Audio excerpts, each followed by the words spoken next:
Hello जो कैसे आप लोग फिर से आ गए नए वीडियो के साथ। जैसे कि आप लोगों को पता होगा कि हम जो इंग्लिश सिखाने के लिए बहुत जो है प्रयत्न कर रहे हैं कि किस तरह से बेसिक लेवल से आप लोगों को इंग्लिश सिखा दें।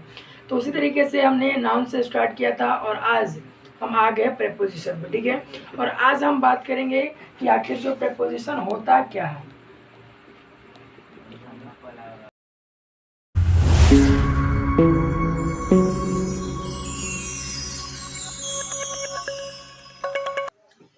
हमने प्रेपोजिशन के डेफिनेशन को भी लिख दिया है और उसके जो मतलब कुछ एग्जांपल है ना, वो भी हम लिख देंगे। अब यहाँ समझिए पहले, यहाँ पर प्रेपोजिशन यानी कि हम संबंध बोधक अव्यय उनको हम कह सकते हैं हिंदी में, ठीक है। अब यहाँ पर बात करते हैं इसका डेफिनेशन हम हिंदी में भी लिख दिए और इंग्लिश में भी लिख दिए। बिल्कुल इसका यानी कि जो ये डेफिनेशन है ना, इसका बिल्कुल सटीक ये लिखा हुआ, ठीक है। जैसे कि प्रेपोजिशन वह शब्द है जो प्रायः किसी नाउन या प्रोनाउन के पहले आकर उस नाउन या प्रोनाउन का संबंध वाक्य में प्रयुक्त किसी अन्य शब्द या शब्दों से कराता है। यानी समझिए, ये तो डेफिनेशन हुआ। इस तरह से आपको हम इंग्लिश में अच्छा समझा देते हैं।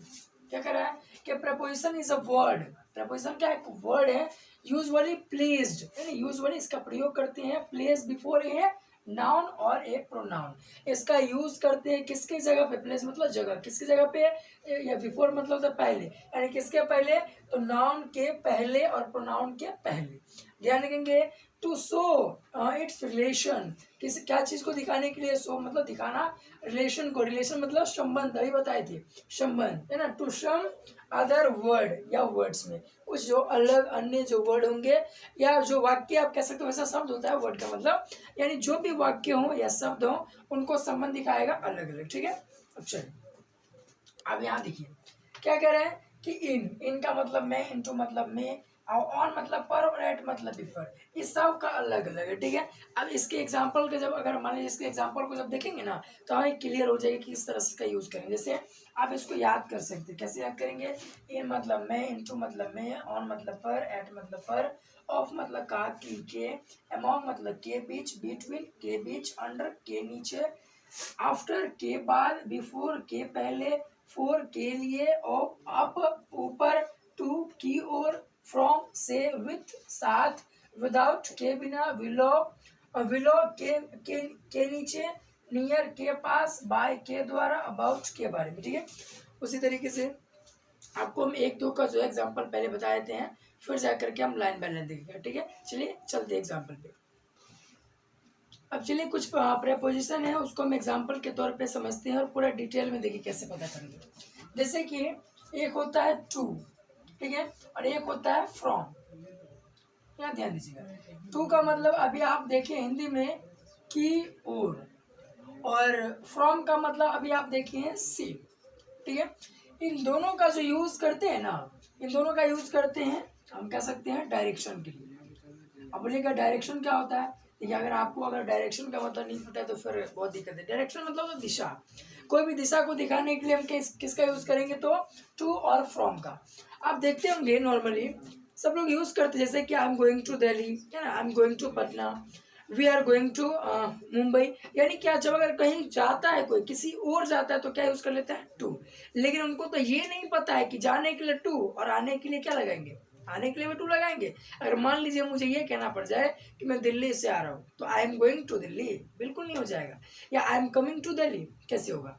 अगर मान लीजिए I am going to Delhi लिखेंगे तो मैं दिल्ली जा रहा हूँ, अगर दिल्ली से आ रहा हूँ तो I am coming to Delhi कह नहीं सकते हैं, क्योंकि इसके जगह पे क्या करना पड़ेगा आपको?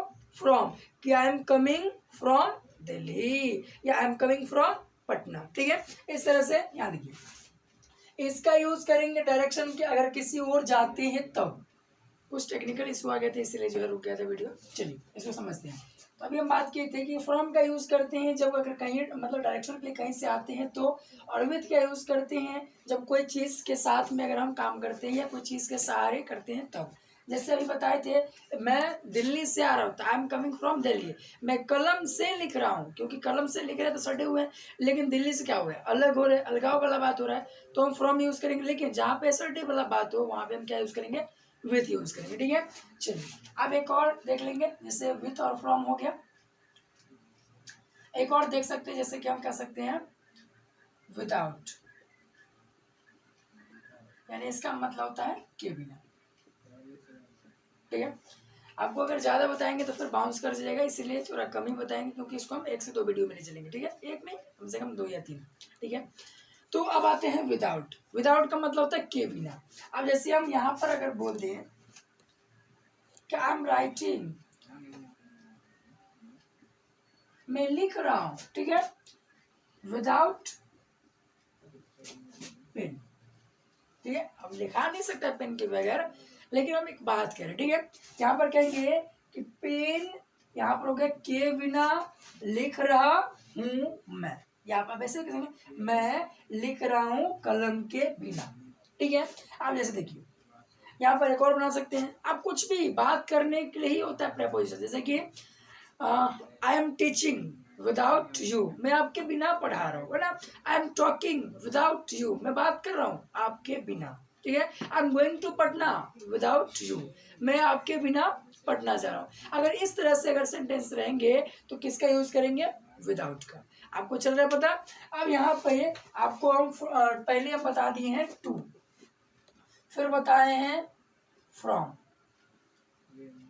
फिर बताएं विथ, और आप बता दिए हैं विदाउट। तो उसी तरीके से कम 20-25 जो है वो आपको हम बताएंगे, और फिर इंग्लिश सिखा करके ही रहेंगे, ठीक है। तो क्लियर हो गया। चलिए एक बार फिर से सबको रिवाइज कर लेते हैं। अगर कहीं पे अगर डायरेक्शन अगर जाने वाला बात हो तो टू, अगर कहीं से आने वाला बात हो तो फ्रॉम, ठीक है। और फिर जैसे कि एक एग्जाम्पल देख लीजिए, I am going to Delhi, I am coming from Delhi, मैं दिल्ली जा रहा हूँ। अब ये फ्रॉम मतलब हो जाएगा मैं दिल्ली से आ रहा हूँ।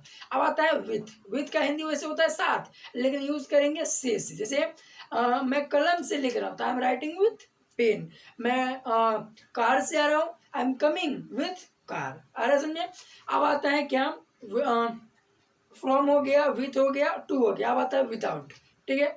अभी समझाएं, जैसे मैं खा रहा हूँ, जैसे कि I am eating without fruit, मैं खा रहा हूँ फ्रूट के बिना। या फिर आप अपने मन से कुछ बोल सकते हैं, जैसे कि मैं पढ़ रहा हूँ, जैसे कि I am reading English without teacher, मैं अंग्रेजी पढ़ रहा हूँ बिना टीचर के, ठीक है। तो उसी तरीके से आप जो है कोई भी सेंटेंस बोलने के लिए पहले उस टेंस को पूरा कीजिए और फिर विदाउट लगा दीजिए, यानी कि के बिना, ठीक है। तो किस तरह से कैसा लगा आपको वीडियो, आप मुझे कमेंट सेक्शन में बताएंगे, और फिर मिलते हैं नेक्स्ट टॉपिक पे और नए वीडियो में, ठीक है। तब तक के लिए धन्यवाद।